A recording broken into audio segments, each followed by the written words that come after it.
في الأثناء هذه خطيرة جدا.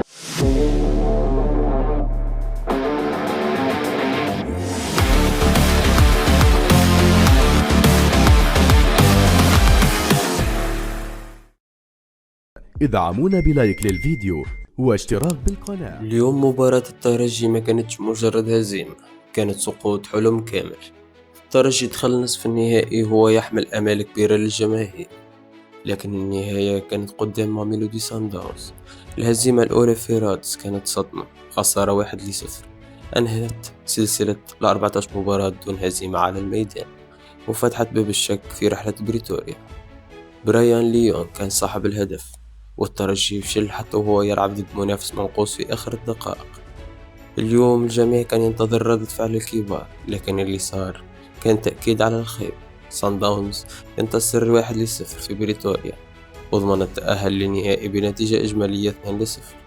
نفس الاسم عاد ليعاتب الترجي برايان ليون بعد ركلة جزاء تصدى لها الحارس، لكن الكرة رجعت له وسجل. حتى فرصة فلوريان دانو اللي ضربت على العرض ما كانتش كافية لتغيير المصير.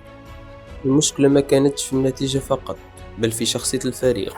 الترجي ظهر بلا ردة فعل قوية، بلا ضغط حقيقي، وبلا روح الفريق اللي تعودنا نشوفوها في المواعيد الكبرى.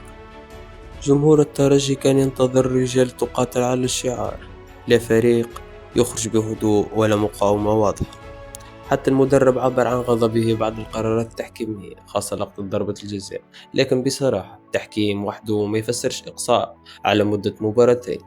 المشكلة أعمق، خيارات فنية، غياب النجاعة، وبرشا تردد في اللحظات اللي لازم فيها شجاعة. الوجيعة اليوم مش من الخروج فقط، الوجيعة في الإحساس اللي الترجي كان ينجم يعمل أكثر، وكان لازم يعطي أكثر.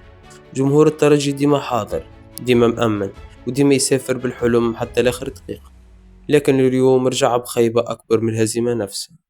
الهزيمة تتنسى، أما خيبة الأمل تبقى ديما عايشة.